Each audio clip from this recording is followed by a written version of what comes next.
the rats in the walls.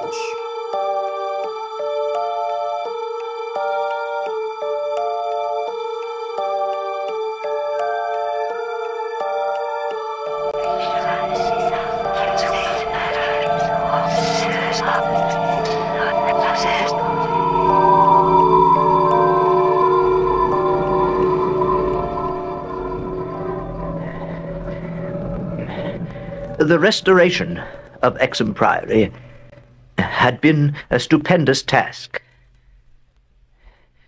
For little had remained of the deserted pile but a shell-like ruin. But because it had been the seat of my ancestors, I let no expense deter me. The place had not been inhabited since the reign of James I, when a tragedy of intensely hideous, though largely unexplained nature occurred. It appeared that my ancestor was accused, with much reason, of having killed all the other members of his household in their sleep. This deliberate slaughter, which included his father, as well as 3 brothers and 2 sisters, was strangely condoned by the villagers and slackly treated by the law. With this sole heir nevertheless legally denounced as a murderer, the estate had reverted to the crown, the accused man making no attempt to exculpate himself or regain his property. Shaken by some horror greater than that of conscience or the law, and expressing only a frantic wish to exclude the ancient edifice from his sight and memory, Walter de la Power fled to the United States, where, by the end of several generations, the family had achieved a proud and honorable, if somewhat reserved and unsocial, Virginia line. After the Civil War, the family moved north. I emerged and grew to manhood, to middle age, and to ultimate wealth within the grayness of a Massachusetts business life. My wife, Emily, died shortly after the birth of our only son, Alfred. And Alfred, in the Aviation Corps in 1917. They both had died, leaving me old, bereaved, and aimless, a retired manufacturer. I traveled, eventually to England, eventually to Anchester, eventually to the ancient family seat, Exham Priory itself. A jumble of tottering medieval ruins, covered with lichens, perched perilously upon a precipice, denuded of floors and other interior features save the stone walls and the separate towers. The priory had been allotted to the estate of the Norris family by the crown. And now, 3 centuries later, I purchased the ruin for a surprisingly reasonable figure, and resolved to divert my remaining years by restoring my ancestral home.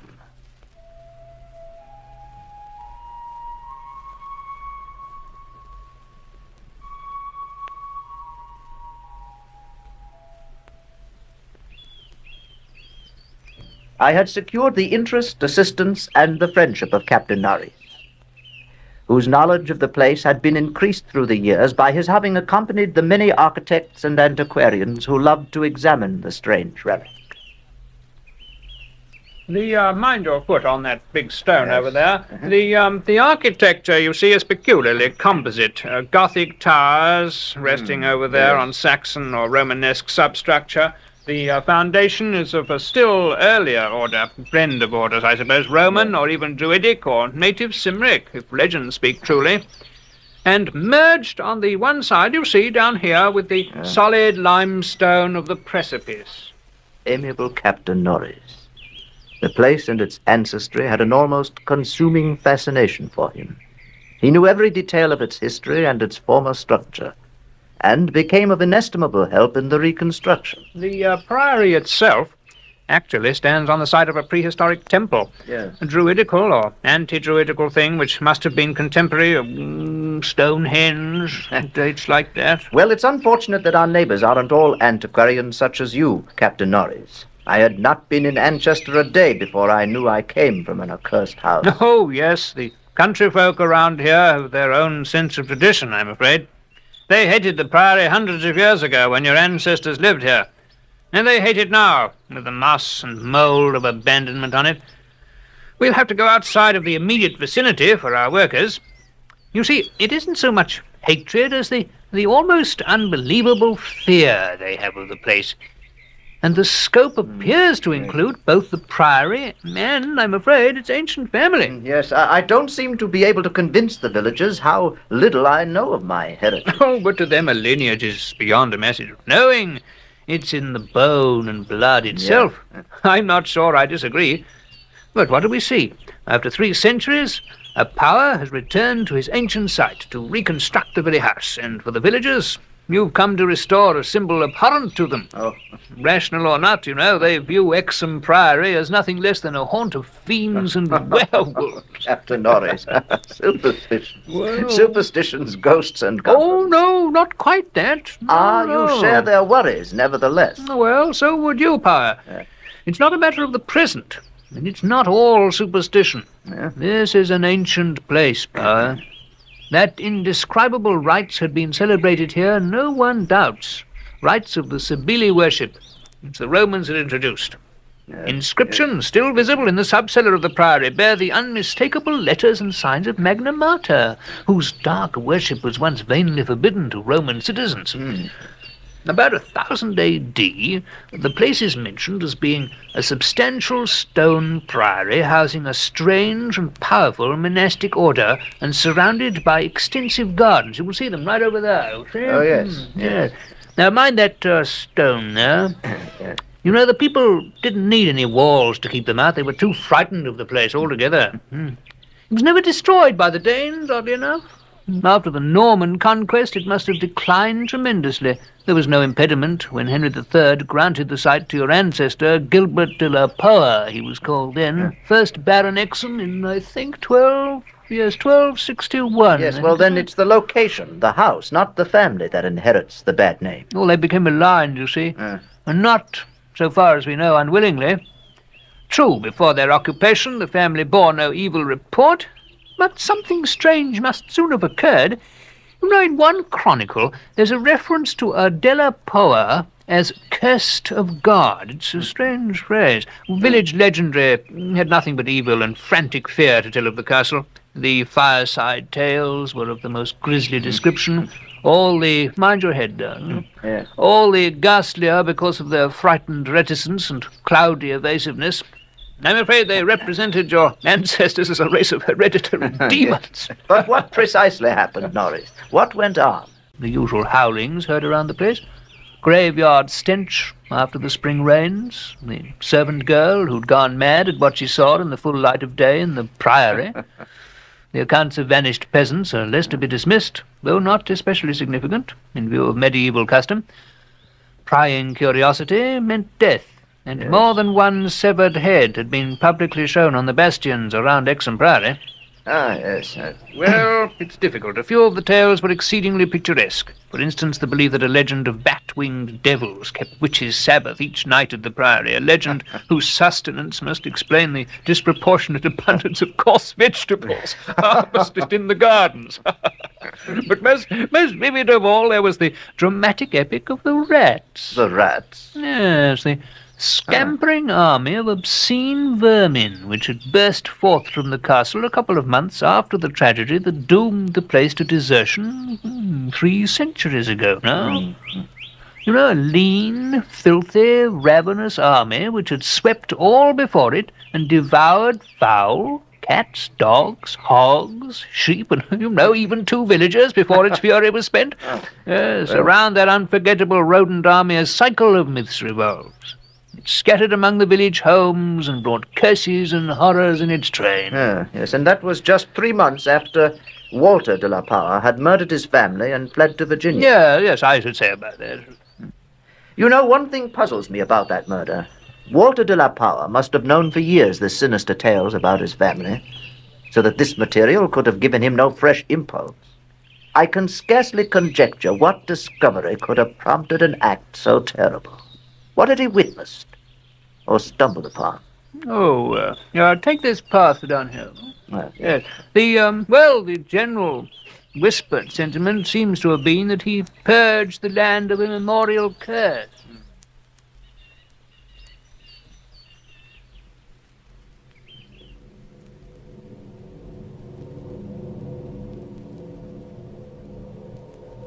Such was the law that assailed me as I began, with an elderly obstinacy, the work of restoring my ancestral home. While living with Captain Norrie's family during the restoration of the priory, I collected many such tales of superstition or fact. But it must not be imagined that they formed my principal psychological environment. I was constantly praised and encouraged by Captain Norrie's and the antiquarians who surrounded and aided me. When the task was done, over 2 years after its commencement, I viewed the great rooms with pride. Wainscoted walls, vaulted ceilings, mullioned windows, broad staircases, all there, all as it had been. Every attribute of the Middle Ages was cunningly reproduced. The new parts blended perfectly with the original stone walls and foundations. The seat of my fathers was complete, and I looked forward to redeeming at last the local fame of the line, which ended with me. The interior of the old house was, in truth, wholly new, and free from old vermin and old ghosts. The first incident occurred 6 days after I moved into the priory. That night, dispensing as usual with a valet, I retired to the West Tower chamber, which I had chosen as my own. The room was circular, very high, and without wainscoting, the stones being hung with tapestries. I did not draw the curtains, but gazed out at the narrow north window, which I faced from the canopied four-poster. At some time, I must have fallen quietly asleep, for I recall a distinct sense of leaving strange dreams.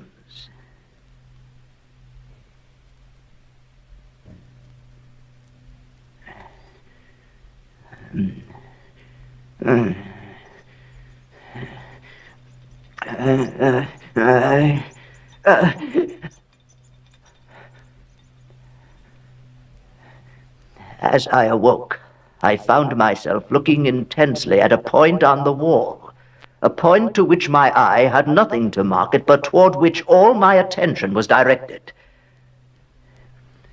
Whether the tapestry actually moved, I cannot say. I think it did very slightly. But what I can swear to is that behind it I heard a low, distinct scurrying, as of mice or rats.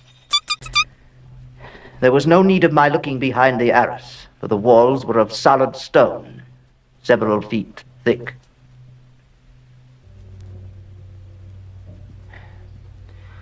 It was a while before I could drift back to sleep, and I seemed directly to re-enter my earlier dream, except that this time the vision was clearly, horribly before me.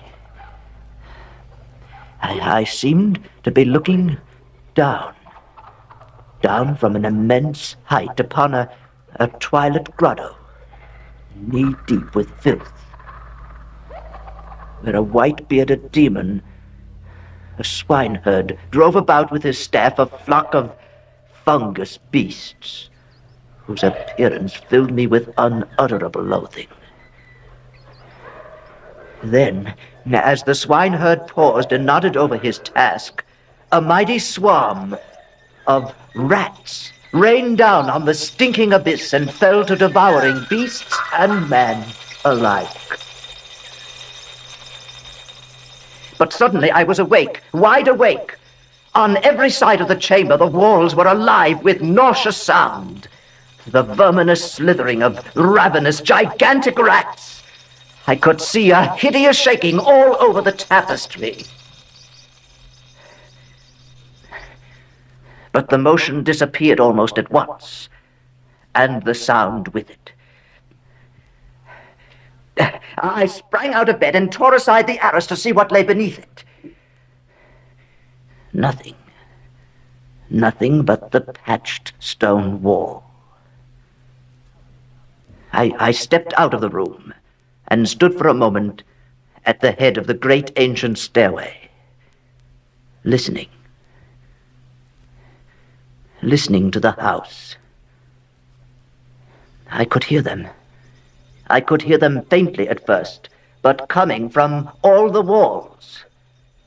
And as I descended, the stampeding continued with such force and distinctness that I could finally assign to their motions a definite direction. These creatures, in numbers apparently inexhaustible, were engaged in one stupendous migration from inconceivable heights to some depth inconceivably below.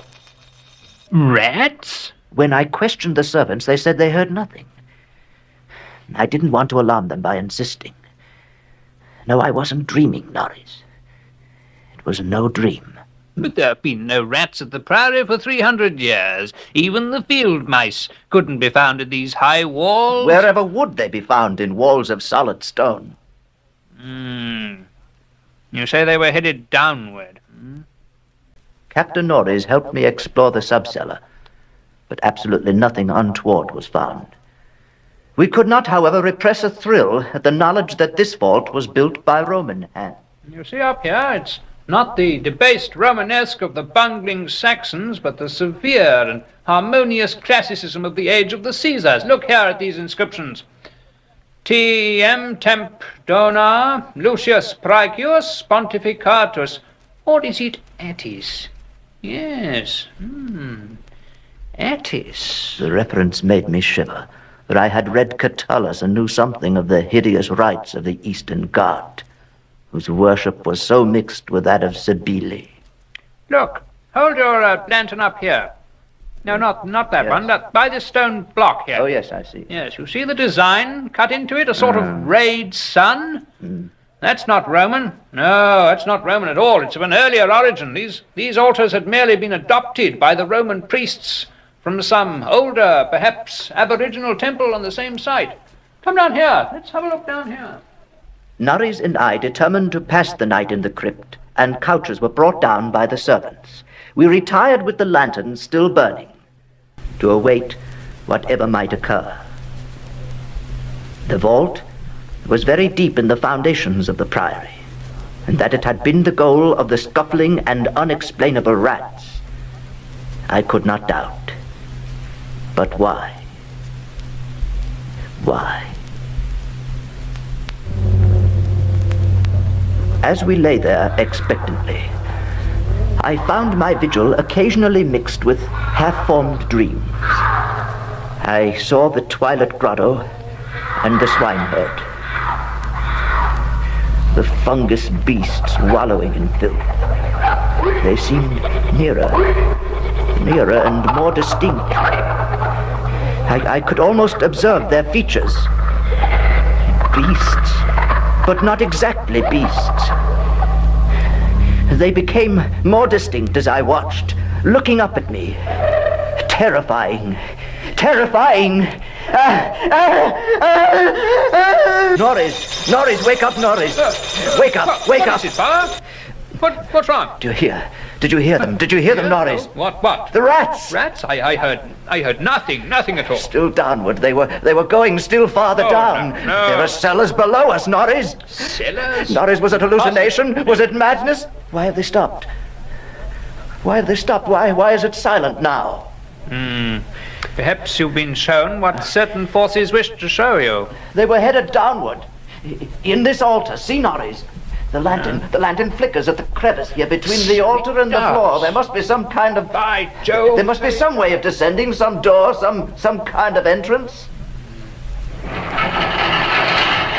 Balanced by some sort of counterweight, I expect. You see, look here, look. Yes. The entire stone pivots aside. By Jove! There's your cellar power. A horror. A horror. Stone steps descended into an abysmal dark, but scrawled across them as far as we could see, skeletons, attitudes of panic fear all over them, the marks of rodent gnawings, a ghastly array of human or semi-human bones, cretinism, semi-apedom. We descended the hellishly littered steps. Horrifying, but extraordinary. Look here. Out through solid rock. Notice the strokes here. Look, according to the direction of them, this passage must have been chiseled from beneath upward. You know? Look at that. You notice the air? There's a cool movement of air. Probably some fissure in the cliffs above. Yes, look, Pa, the stairway ends here. There's light filtering down from somewhere up here. I can't quite see it, but...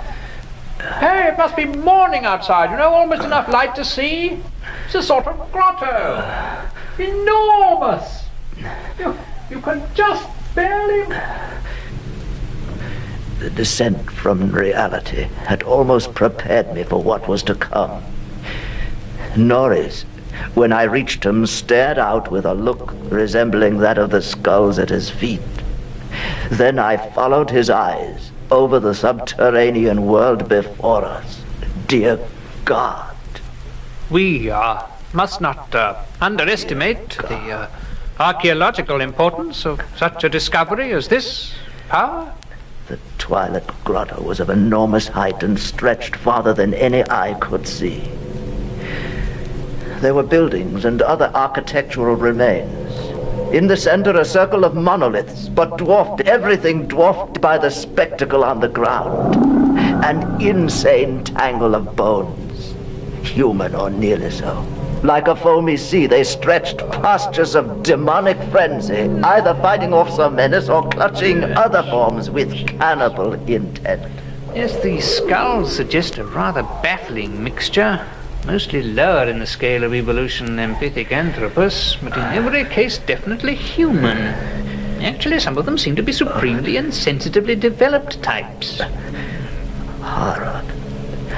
Horror upon horror. All the bones gnawed. Altars serving as butcher shop and kitchen. Mostly by rats. Yes. Cauldrons. Dining tables. Not all by rats, by Jove. Goblets brown-stained and dried.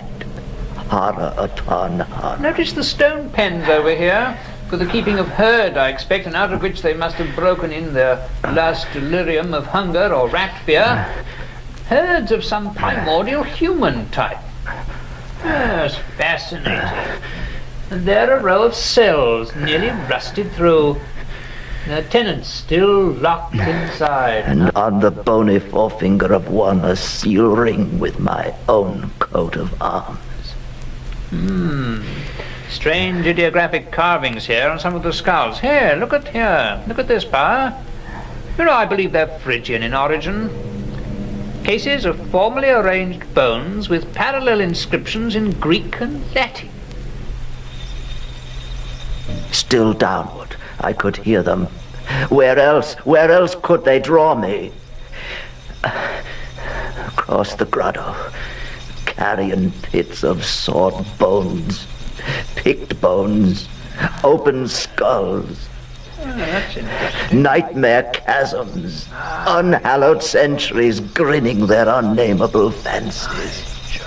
Then to the edge of a depth hideously foreshadowed by my dreams. An apparently boundless depth. Power, there's no end to it.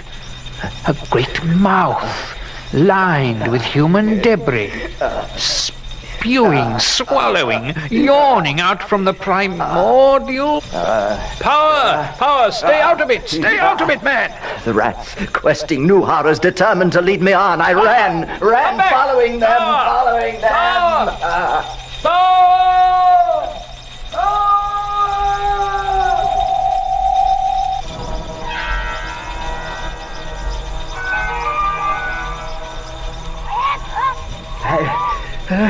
I heard voices, echoes, but above all that insidious scurrying. I felt them all around me. I was one of them, part of the ravenous army that feasts on the living and the dead. Well, why shouldn't rats eat a dill of power, as a dill of power eats forbidden things? No, I am not that demon in the Twilight Grotto. It's not Nari's body I tear apart. It's not blood I feast upon, and flesh. You faint and fear at what my family do. Blood thou stinking, I'll learn you how to curse.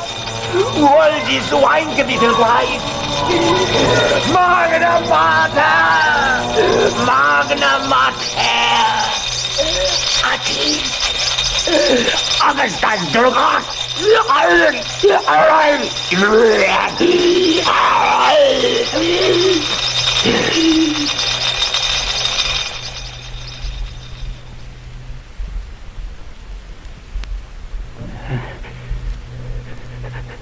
That is what they said. I said when they found me in the blackness over the half-eaten body of Captain Naris. Now they have blown up Exham Priory and shut me into this barred room at Hanwell, with fearful whispers about my heredity and experience. When I speak of poor Naris, they accuse me of a hideous thing. But they must know that I did not do it. I did not do it. They must know it was the rats. It was the rats whose scampering will never let me sleep. The demon rats that race behind the padding of this room and beckon me down to greater horrors than I have ever known.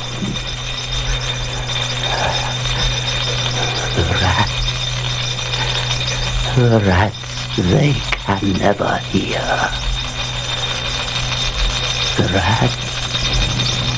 The rats in the wall. Thanks for listening. Check out the description for more great audio. Kind regards, Danny and family.